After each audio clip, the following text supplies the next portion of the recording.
Le sentiment de vide, un murmure calme mais persistant de « Pourquoi suis-je ici? Quel est le but ?» est plus répandu que beaucoup ne l'admettent. Il persiste dans les moments de calme, dans l'espace entre les distractions, laissant un creux troublant qu'aucun remède immédiat ne peut combler. Ce n'est pas une simple tristesse ou un mécontentement passager, mais quelque chose de plus profond, une confrontation avec l'immense territoire inexploré de l'existence elle-même. Cette expérience est souvent enracinée dans l'anxiété existentielle, une forme distincte de malaise qui émerge lorsque nous luttons avec les questions les plus fondamentales de la vie. Contrairement à l'anxiété clinique, qui peut provenir de facteurs de stress spécifiques ou de déséquilibres biochimiques, l'anxiété existentielle naît de la prise de conscience de notre propre mortalité, du poids de la liberté et de la responsabilité, de l'inévitabilité de l'isolement et de la possibilité troublante que la vie n'ait pas de sens inhérent. Ce n'est pas un trouble à guérir, mais une réponse naturelle à la condition humaine, une invitation, aussi déstabilisante soit-elle, à réfléchir à la manière dont nous choisissons de vivre. L'anxiété existentielle survient lorsque nous sommes confrontés aux incertitudes fondamentales de l'existence humaine. Contrairement aux inquiétudes quotidiennes qui ont des causes et des solutions claires, cette forme plus profonde de malaise émerge de notre conscience des plus grandes questions de la vie. Pourquoi sommes-nous ici? Que se passe-t-il lorsque nous mourrons? Ce que nous faisons a-t-il vraiment une importance? Ces questions n'ont pas de réponse facile, et l'inconfort qu'elles créent est ce qui distingue l'anxiété existentielle des formes plus courantes de stress ou de nervosité. Qu'est-ce qui fait ressortir ces questions? Souvent, ce sont des transitions majeures de la vie qui ébranlent nos fondations, la mort d'un proche, un diagnostic de santé grave, ou simplement la réalisation que nous vieillissons et que le temps est limité. Même des changements positifs comme une réussite professionnelle ou des étapes relationnelles peuvent déclencher des doutes existentiels lorsqu'ils ne livrent pas l'épanouissement attendu.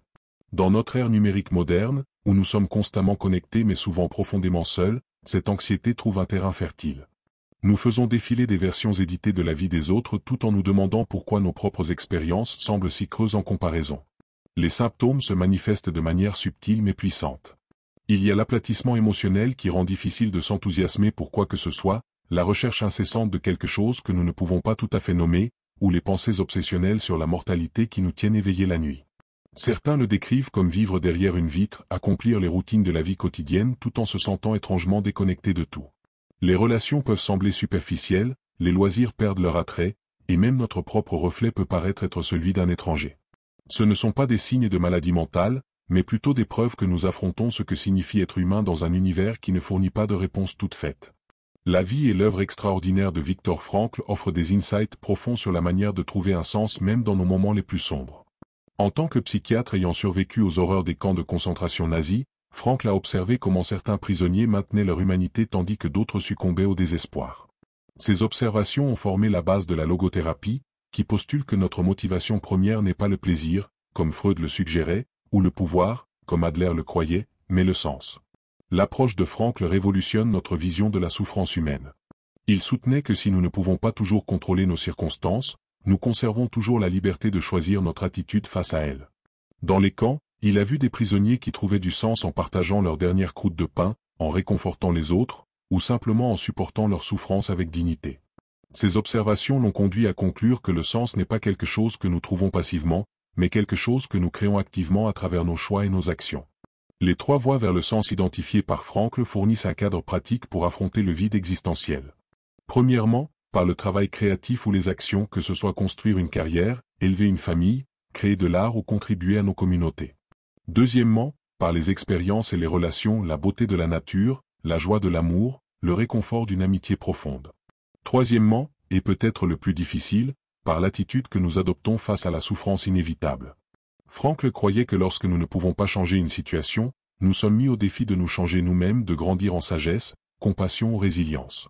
Ces mots célèbres, tout peut être enlevé à un homme sauf une chose, la dernière des libertés humaines, choisir son attitude dans n'importe quelle circonstance, nous rappelle que le sens est toujours à portée de main si nous savons où regarder. Affronter l'anxiété existentielle ne consiste pas à l'éliminer complètement, ce serait nier une part essentielle de notre humanité. Au lieu de cela, le but est de développer une relation plus saine avec ces questions profondes, permettant qu'elles nous motivent plutôt qu'elles ne nous paralysent. La première étape est l'acceptation radicale. L'incertitude de la vie n'est pas un problème à résoudre, mais la condition même qui rend la liberté possible. Si tout était prédéterminé, nos choix n'auraient pas d'importance.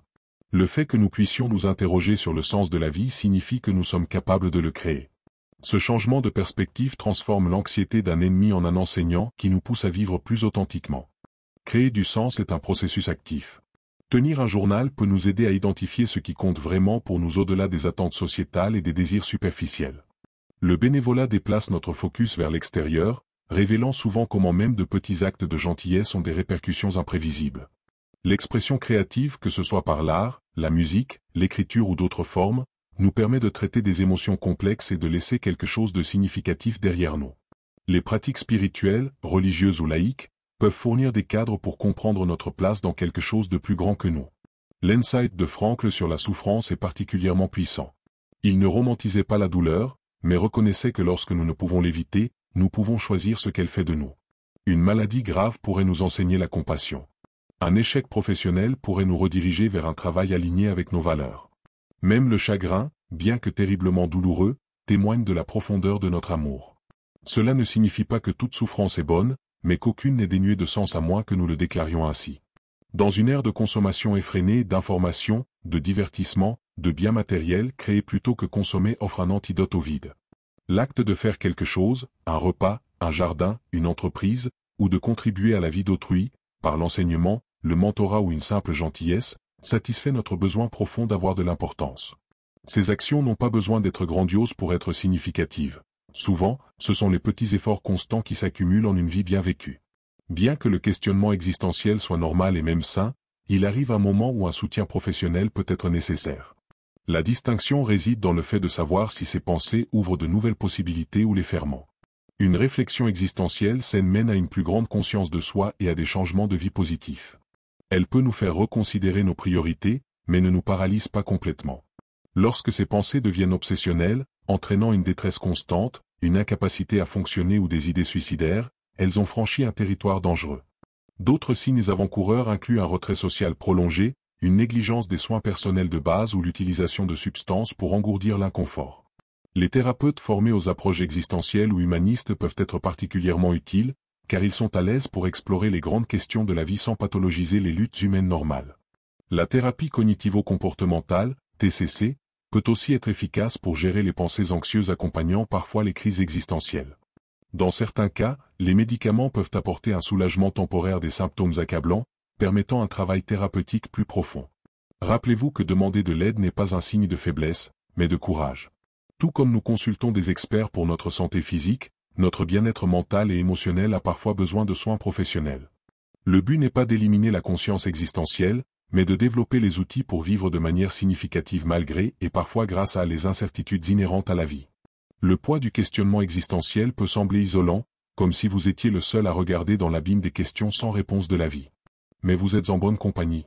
Certains des plus grands penseurs de l'histoire, Jean-Paul Sartre avec sa liberté radicale, Albert Camus luttant avec l'absurde, Viktor Frankl trouvant la lumière dans l'heure la plus sombre de l'humanité ont parcouru ce même chemin périlleux mais ultimement gratifiant.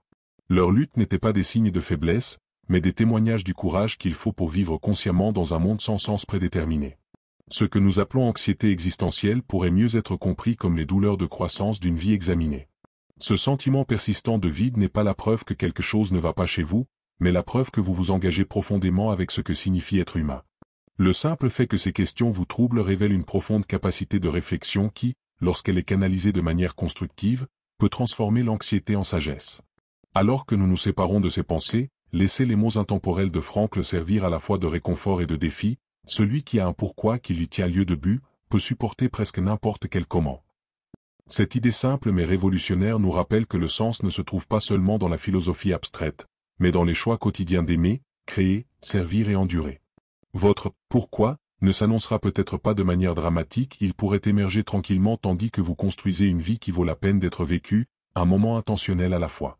Les questions ne disparaîtront peut-être jamais complètement, et nous ne devrions pas le souhaiter, car elles nous maintiennent honnêtes, éveillés et pleinement vivants à cette expérience humaine mystérieuse, douloureuse et magnifique.